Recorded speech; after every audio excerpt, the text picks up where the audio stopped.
Hey guys, it's time for another unboxing. I have here a KRUPS Precise Coffee Burr Grinder. I was trying to find a burr grinder under $100 that was approved by the coffee YouTubers. Again, the one that I keep mentioning is James Hoffman, or just in general had good reviews for grinding espresso for a Moka pot, which is a little coarser than for an espresso machine. And I really did not have. I mean, everybody wants you to spend more than $100 on a burr grinder, but based on the reviews and based on what I could find, this was the best that I found at that price point. And this is a scratch and dent Amazon, so we're gonna open it up. Like I said, this could be used. You just never know with a scratch and dent. I've had pretty good luck with it. I've only had to send a couple things back. Okay, the warranty card's still on the top, so that's a good sign that it hasn't actually been out of the box.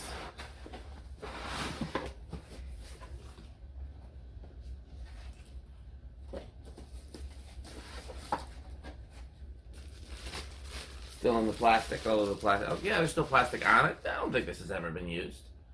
So this has got a dial that goes from 2 to 12, and then there's a coffee cup on it. I don't know. I'm assuming that is for the grind setting. No, because here it goes from grind to coarse. So what's this dial for? Number 8. Number of cups. I mean, I don't know. I mean, 1, I guess, right? It only goes down to 2. How does that work?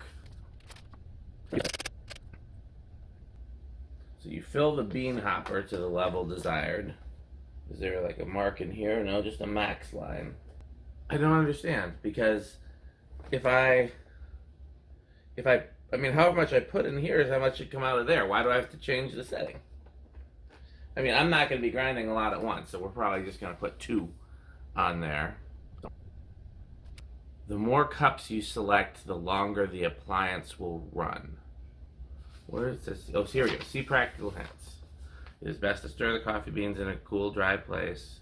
Grind the coffee just prior to brewing it. Adjust the level of fineness for your ground coffee. Use the fineness selector. We're just going to have to experiment with it. So maybe I'll try some. I might have some coffee beans that I'm less invested in to try. Let's go over to the kitchen. Let's see what we can figure out. Okay, let's give this a try. So, first of all, I think what they mean about the cup size, and we'll find out in a minute, is you're supposed to fill this with beans, and then how much of the beans get ground is what that determines. Now, I don't necessarily like that idea. I want to only put in the beans that I'm going to use, but they're easy enough to take out. So let's try it. Uh-oh, almost spilled one. Secondly, I did some Googly, and according to the interwebs, for a Moka pot, you want 2 clicks beyond the fine setting, which is what, that's enough of this, which is what I did here. So, okay, let's, now,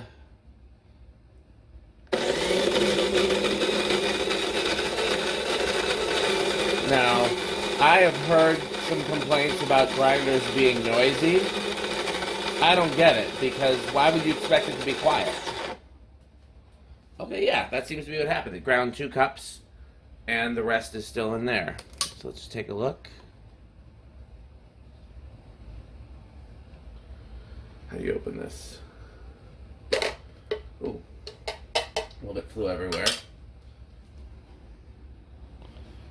Otherwise,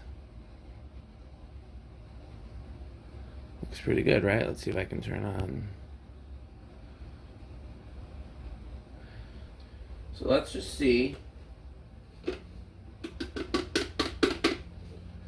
how that is in comparison to how much I would want for a Moka pot. Let's see if that's enough or if I'm going to need more.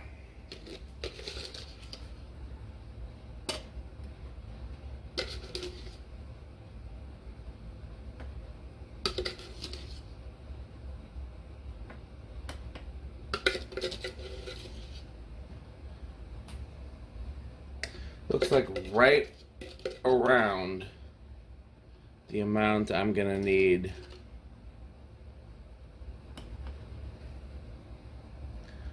I would probably err on the side of a little extra because it's hard to get it all out of there. But yeah, that seems to be right about the right amount.